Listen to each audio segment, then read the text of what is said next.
Je vais vraiment faire cette vidéo comme un carnet vivant parce qu'il y avait une question qui me trottait dans la tête depuis longtemps et là je regardais une vidéo et en fait il va falloir qu'on en parle réellement.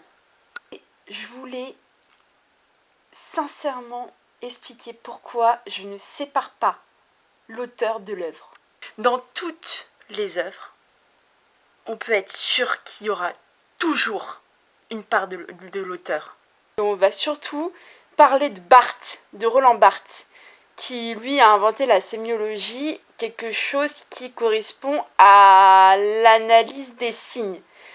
Pour éviter justement la censure, disait il faut séparer l'homme de l'artiste. Le problème avec ce genre d'argument, c'est que ça donne des hommes qui sont célébrés, qui sont glorifiés pour leur création.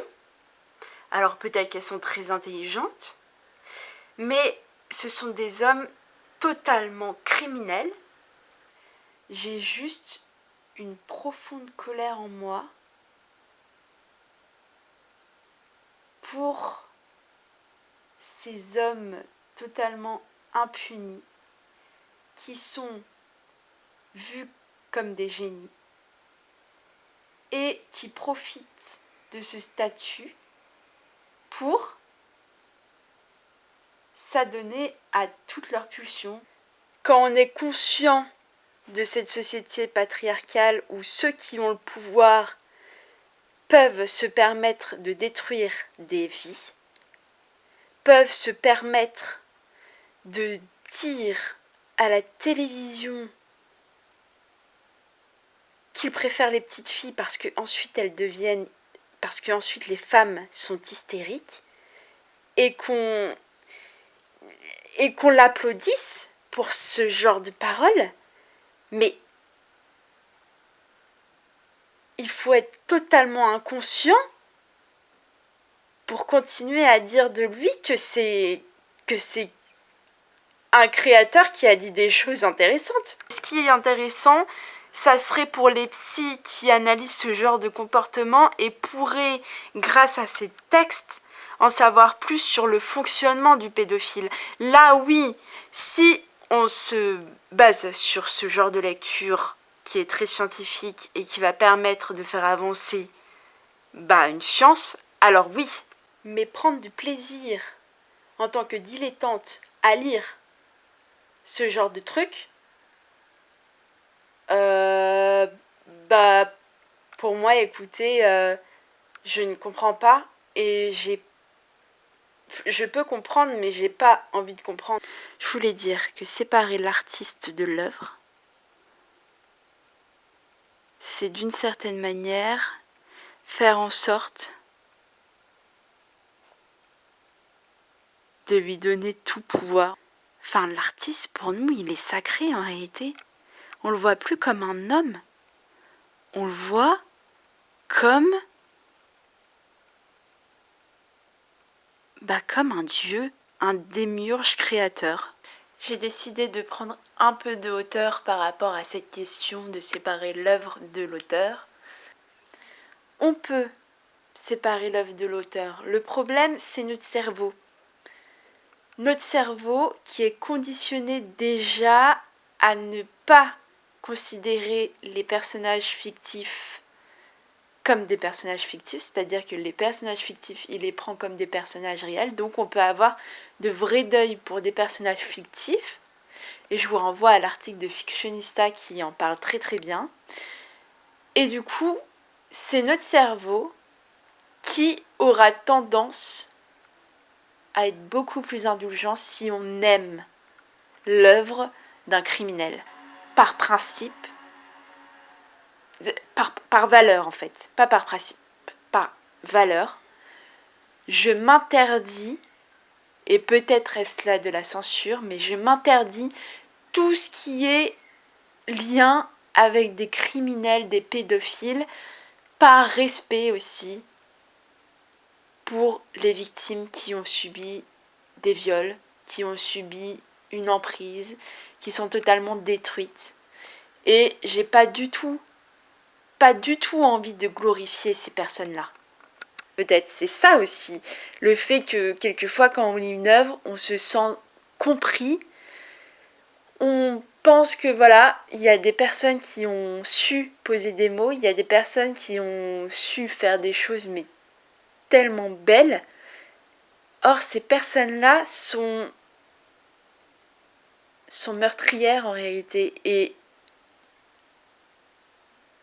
je sais pas trop en fait, c'est compliqué, c'est tellement complexe comme question et en plus ça me touche énormément.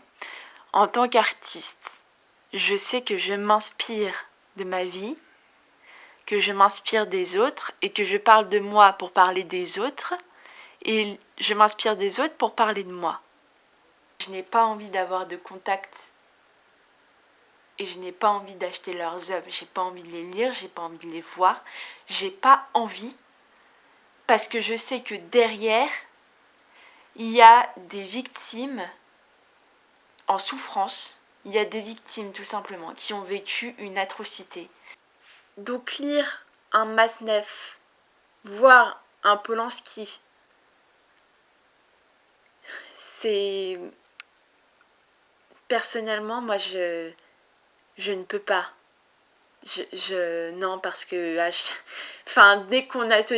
dès que j'entends le mot Polanski ou Masnev, j'associe déjà les victimes en tant qu'être humain qui a envie d'avoir une société beaucoup plus égalitaire et beaucoup plus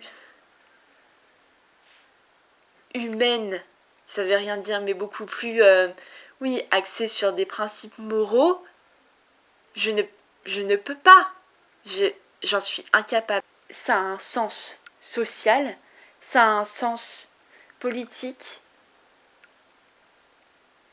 mais peut-être n'a-t-elle pas de sens philosophique. Pour moi, elle a un sens personnel et elle a un sens militant. Je ne peux pas séparer l'œuvre de l'artiste. Et dans mon cerveau, j'ai fait un compromis, dans le sens où il faut contextualiser l'époque aussi. Je parlais de Polanski, je parlais de Masnev, mais je parlais surtout de personnes qui sont contemporaines de notre époque, qui sont encore vivantes, donc qui pour moi sont des criminels, mais qui sont quand même des artistes. Donc c'est là tout le cheminement et toute la pensée et toute la complexité de cette question qui ne trouvera jamais de réponse. Le problème, c'est que il y a eu plein d'artistes qui ont fait des choses, mais qui ont commis des crimes sur des femmes, des artistes qui soient fascistes. Je pourrais parler de Céline aussi, avec son antisémitisme. Je pourrais parler de Pablo Neruda, apparemment. Je pourrais parler de plein de gens qui sont morts. Déjà, il faut bien faire la différence. Ils sont morts depuis des siècles, peut-être. Depuis des années, ils sont morts. Donc oui, il faut contextualiser l'époque. Censurer pour plaire à nos principes, je pense pas que ça soit une bonne solution non plus. Les artistes criminels, aujourd'hui, je ne les regarde pas. J'attends qu'ils soient morts pour ça. Ou que la société ait changé pour ça. Et je dirais toujours un mot, par respect pour les victimes, par respect en tant que personne qui analyse l'œuvre. Là, je vais sortir du contexte personnel pour aller dans un contexte beaucoup plus universel et prendre tout le sucre de l'œuvre. Je ne pardonne rien. Je ne pardonne pas. C'est un équilibre à trouver qui n'est pas facile. C'est selon toi, en fait. C'est selon tes principes, tes codes moraux. C'est avec ça que tu vas pouvoir trouver une réponse.